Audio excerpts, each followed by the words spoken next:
Hey guys, and welcome back to another episode of Raynday Gaming. My name is Raynday, and welcome home. Welcome home to all of you guys who I haven't seen in a moment. I have missed you much. Missed you mucho, baby. And now I hope you are having a little bit of a better feeling now that you're hearing my voice. You're seeing some more Smite gameplay.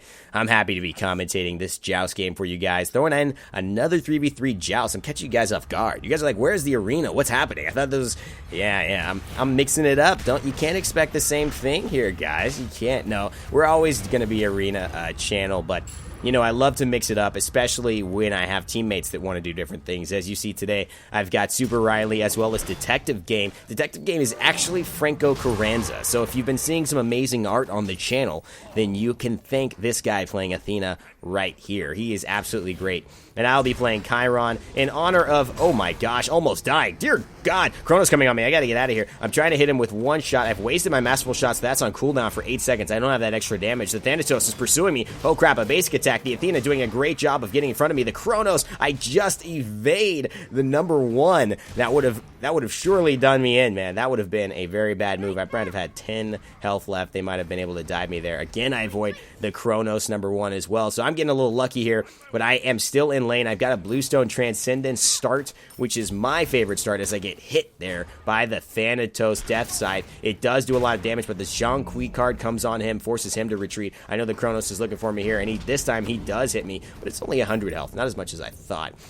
This is a very, very cool game for me, guys, because I think it shows off, in my opinion, my favorite hunter right now in Smite, which is Chiron. I think Chiron he's fun, but I think he's just the best hunter in Smite right now. I think Neith is somebody you're seeing, and I'm seeing quite a lot. As you see, she tries to pressure our Athena, but it looks like she gets oh my god, what a good Sanctuary. She uses Sanctuary to avoid the damage from the tower, which would have killed her, and my masterful shot ran out before I could actually use it to take her down. Now, as you'll notice, their team comp is not that great. As you see, I've got my #1, and it actually kills the Chronos. He tries to back in a very unsafe place, and I'm trying to get some help here, and I end up dashing away, knocking back the Thanatos. He's not level 5, so there's nothing you can do about it, and I go ahead and use my ultimate and kill him. Oh my god, the double kill. You see, I'm writing salty. I know they're salty right there, because they almost killed me. They were literally, he was one basic attack from killing me, but Chiron's dash is so good. It will interrupt anything. It will knock you back. It will knock people back, and you will go through them, and that is just an impossible thing to chase, especially early game when a lot of characters aren't building boots or full boots. There's just no way they're going to get you unless they've got a weakening or they've got a sprint. Even then, it's probably not going to matter, and now I've got this early game advantage. That game could have gone a very different way. This game could have gone a very different way had I died, but now I'm 2-0, so now I have the pressure, and the thing I love about Chiron, guys, is the pressure he can apply. There are a lot of hunters like Neith who are really good at laning, and they can apply decent pressure if played aggressively, but Chiron naturally just applies so much pressure. I would say Neith is up there, but I would just say Chiron, because of his ultimate and kill potential, and because of his #1 just being so strong. As you see, I go to try and just get Neith out of there. I actually hit her with my knockup, which does do damage. Don't forget that, guys. I throw my #1 onto her as well, and I actually am hitting her with my masterful shot. It's just almost enough to take her out, but it's enough to force her to retreat, and of course that training exercise, so nice, but I'm almost getting a little bit of a dangerous scenario here happening. DG going ahead and diving. It looks Detective Game trying to get it. I get one basic. Oh, I missed my basic. Oh my god. That Neith gets away, and she actually gets the kill on DG, which is just unfortunate. You hate to see that. I probably should have followed him up a little more, but I was a little scared. I don't know why. I was scared of Thanatos ulting and landing on me or something. But he's not. He just turned level 5. I'm not even sure. Chronos isn't even level 5 at this point. And you see the Thanatos over there. He's just like, not going to contest this one, man. I saw what happened when I tried to kill the Chiron last time. I got ulted up the booty, and I'm not trying to get ulted up the booty. The other thing is, guys, do you know that sound? Every time you go to the damage buff, there's this loud whirring sound. Like, I don't know what it is. You guys know what I'm talking about? It's very annoying to me. This is something, I rarely talk about things that I think Smite needs to fix. I think that should not be there. I notice it more because I'm recording, and I'm like, why is that sound there? I'm going to be talking, and that sound's going to be really loud. You know, a lot of people aren't thinking like, man, when I'm recording my YouTube videos, this sound is going to be annoying. But, you know I'm coming from a unique perspective. I may be the 1% here, but still, I think it's kind of annoying. If you guys go back to that moment, you'll hear it, and you'll be like, yeah, that is kind of annoying. Why is that there?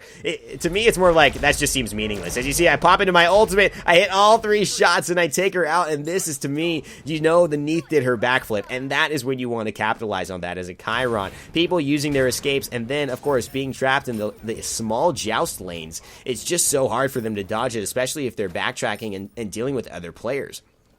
You know, Neith was in a very bad spot, and even if I didn't kill her with my last shot, I had the kill with my masterful shot because Chiron's ultimate actually applies the mark. His mark that basically allows you to do exactly that. As you see, I get the kill there for the Thanatos as well. This is just, oh my god, the Neith misses her root, which is a big deal. That Neith should have hit that. I would have been in big, big trouble. I've only got 380 health now. If she would have hit me with that Spirit Arrow, I might have been dead at that point, or at least the Kronos would have been able to dive me and kill me, so very lucky. I'm going to head back to base. I've got 30 stacks of my Bluestone, and now I'm able to pick up full boots and start into my next part of my build, which is Ichaival. I love Ichaival as a third item, especially for Chiron.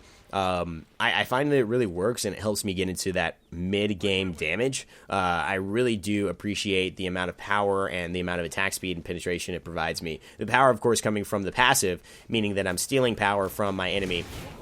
And so it's really good in, like, trading and, like, when you're hitting several basic attacks on somebody. As you see, I'm being so aggressive. Why? Because I know Athena is coming down, and I've got the advantage. Now, Thanatos and Kronos are in horrible positions here. My ult is up in 2 seconds. I see the Neith by herself here as well, and I say, this is a target I can go for. She hits the root onto me, but I've got my training exercise in Neith. That was a bad thing to do. She used her Sanctuary, but it's not enough. It can't be, because I've got my ult, but oh my god, it is. But my other ability is enough to basically go ahead and get some damage so that I can kill the Thanatos and take him down to Chinatown, I guess. I don't know if that's appropriate, but because we're in a Chinese Joust map, so maybe he's already in Chinatown. Oh god, I'm having fun, guys. It's the Oscar night. Oscars are about to happen. I'm about to go to an Oscar party. You guys do anything for the Oscars? The Oscars are big in LA. That's a thing. You guys got to know, in LA, people are all about the Oscars, the Hollywood, the movie business. My family's been in the movie business for a while, so that is one of the reasons why we're a little bit more into it.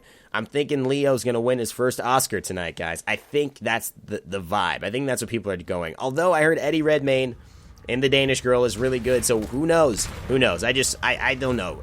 2 years in a row winning, I don't know about that. Anyways, you see, let's talk more Smite here. I'm getting the damage buff by myself. At this point, it's pretty much a snowball. I'm level 10, they're level 7, 6, and 8. My damage is absolutely unbelievable right now in comparison to theirs. And I want to talk to you about why that is. Well, one, and I want to get into more of a longer video. If you guys want to see more of a longer video, and I have heard your what you have said about some of these other videos I've asked you about, like a guide for how to be a better Guardian or something. As you see, the Kronos just going to get obliterated there, so I move on to the Neith. She's about to get obliterated as well. I use my masterful shot, and it does follow her up, and it takes her down as she basically backflips. I can't hit a basic, though, and I get that triple kill to go ahead and give myself an 8-0-1, and it looks like we're going to maybe take this game and this Phoenix. We'll maybe take the Phoenix and the game, but maybe we'll play a little safer.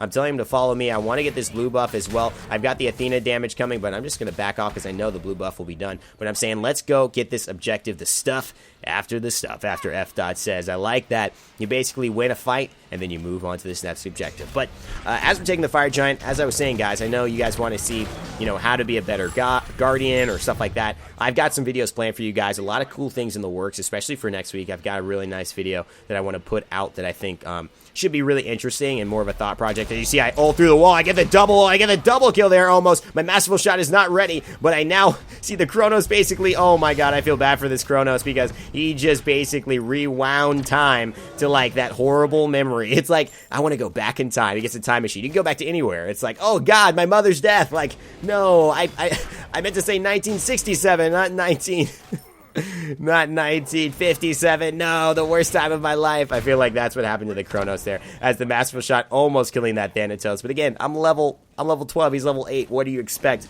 It's just crazy. You have to have an ADC in Joust, but not only that, you have to have the right team comp. I want to do a video about team comps because a lot of people, when they get into solo queue, just pick their favorite gods, but I don't think you'll have a fun time if you're losing, even though you're having your favorite god. And sometimes people count themselves out too early. As you see, the double kill goes on, and can it be the triple kill? I don't know. It looks like DG's letting me have it. Before she gets to base, I get the triple kill, and I'm 13-0. That's a godlike but the guy doesn't say it because I guess I got a triple kill while I got godlike, and it was a deicide. So I guess it was like too many things to say for the guy. But yeah, this is just a fun showcase of how strong Chiron is, I think, especially when you get going. And again, I stayed very safe throughout this entire game. I had a lot of kill potential throughout the entire game, and it was just very, very easy for me. I was just very safe. I let them go ahead and get that kill because there's no need. I'm trying to focus the Titan and just finish this game because there's no need to keep this going. There's really no need. I love how they're still fighting, but again, there's no need at all. She has a nice sanctuary there, but it doesn't matter. It doesn't matter because this game's almost over.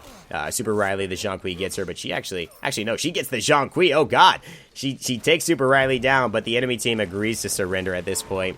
And that's all she wrote. But again, guys, team comps, it's something that's very important. As you see, I think we had a superior team comp. When you're using a great hunter like Chiron or even Medusa, who I think are probably my two strongest hunters in terms of the laning phase right now. They have incredible push, poke. They can pressure so much. Transcendence is a great item in Season 3, I think, because it's got a great power. It's got a lot of power and really good for mana. And for newer players who don't know how to use their mana well, Transcendence is an item that's almost guaranteed, in my opinion, because you get that extra mana buff so that you can waste your abilities, you can use them poorly, and still be in a decent position to where you don't have to go back right away. And it's pretty much the most power you can get from any single item in the game. So that is one of the reasons why I really like it.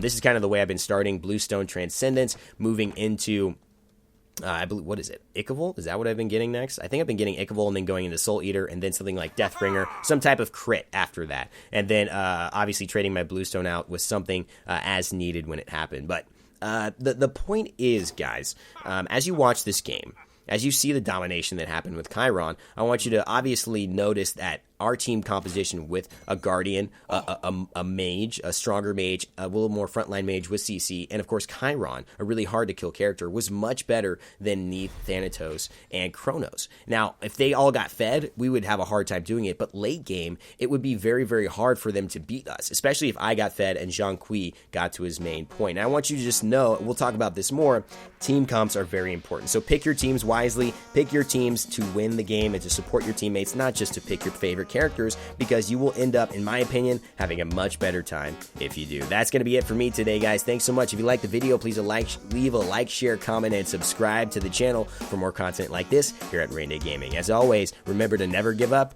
never stop gaming, and I'll see you guys next time.